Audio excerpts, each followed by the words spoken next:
Okay, it's time for an update on the cast I took last week. First of all, one we can note you can draw an X from that side to that side, and you can see it's a single lobe at the front of the pad, and it just appears to be two at the back, toes forward facing, and I believe that little tip there is the point of a claw, and I think that's the other one. So I would say a canine on this. I've just come out tonight to check a couple of trail cameras, and while I do that, here's a short video clip, and it relates to the recent leopard sighting. Now this scat here, I located this on, I think it was the Sunday. Now on the Wednesday and Thursday nights, it was not here because I was coming along this trail and I was examining it carefully every time I came past it on both nights that I was out looking. So this was definitely, you'd be looking Friday or Saturday, and the weather was so warm it dried out pretty quick. But you can see there it's about 5 inches, and I sent a picture to Paul, so he reckoned it looked pretty good. And what was really of interest to me was the fact that there seemed to be a lot of black hair in it. Now, why would that be of interest? Well, this spring we seem to have a hell of a lot of black lambs about. I don't know why, but there just seem to be more than usual, and that's because now when I'm going about, I'm paying attention to what's going on in the fields with the livestock. So this year, a lot of black lambs. So I'm just thinking, a lamb would be a nice, easy meal for a leopard. When I came in here, I spotted a roe buck running along, and I also got a whiff of something dead.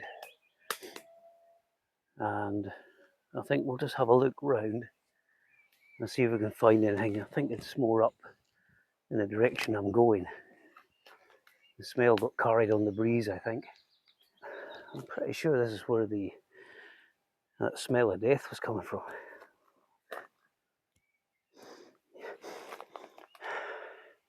I just can't see anything.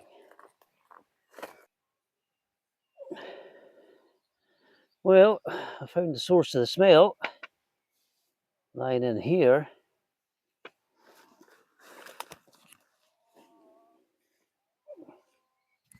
Now it's going to be very hard to tell how that died. And antlers growing there. That's a buck. Now, when I came here to put my cameras in, that was not there. So it could be I think that's a roadkill myself. But we will check it. So the first thing we can do is we can check the mandible, see if it's broken. But then again, of course, if it's hit head on, it could be broken anyway. That's what we'll do. We'll come back another day when it's a bit quieter and have a look. Okay, so for this part of the video, we'll have a look at a couple of photographs that were captured by two trail cams, which are situated at the same location, a little distance apart. So in this first photograph, you can see Eyeshine. Now, the first thing I had to consider was, is this possibly an owl? But I'm discounting an owl simply because of the distance between the two eyes that are shining. And I estimate the distance between the camera to those eyes to be about 40 yards, not more than that. So it's through the trees, definitely, I think, or a little bit away from the camera. So perhaps the cat was able to sense the camera was there somehow and was very cautious. Now this next photograph is quite interesting, although I cannot for the life of me think what it could be.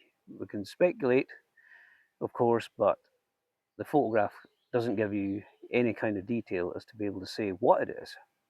All you're seeing is, as you can see now, is what appears to be fur.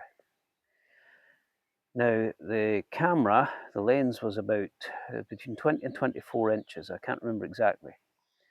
And that's an old fence stab that you're seeing on the left hand side, and the fur, or what appears to be fur, is above it. So I can't, below the fence post there doesn't appear to be anything else showing, like any part of a body. So this is a bit of a mystery. However, pumas do have white fur on their chests.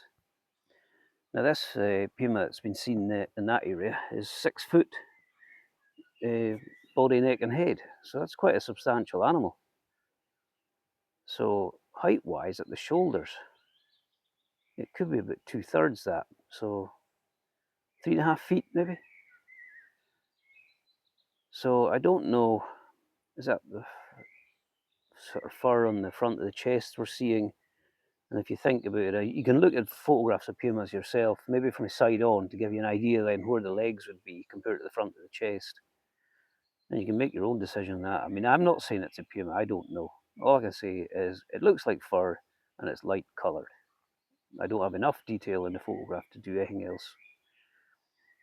But yeah, it's quite interesting. So we've got extra cameras. I've actually, where that last photo we've looked at is, I've got another camera covering that spot where that mystery animal would have stood. It's from a distance away, so hopefully it won't, whatever it is, won't realise it's going to be on camera, and we'll catch it and maybe make a determination as to what we are looking at then. But you never know. Animals are very unpredictable when they want to be. What else now? Right, I'm not sure if that's it for this video. This will be coming out on, let me think now, 16th, 20th.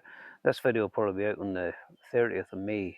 So the puma, in theory, should have passed by the same location again, and we might have something on camera.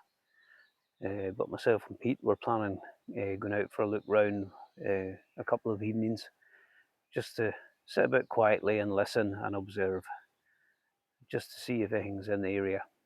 But I've got a couple of people as well listening out and watching how the livestock in the area are behaving, if there's anything unusual going on, and maybe that'll give us a hint if it's back. But I think, yeah, I don't know if that's all of it for this video. We shall see.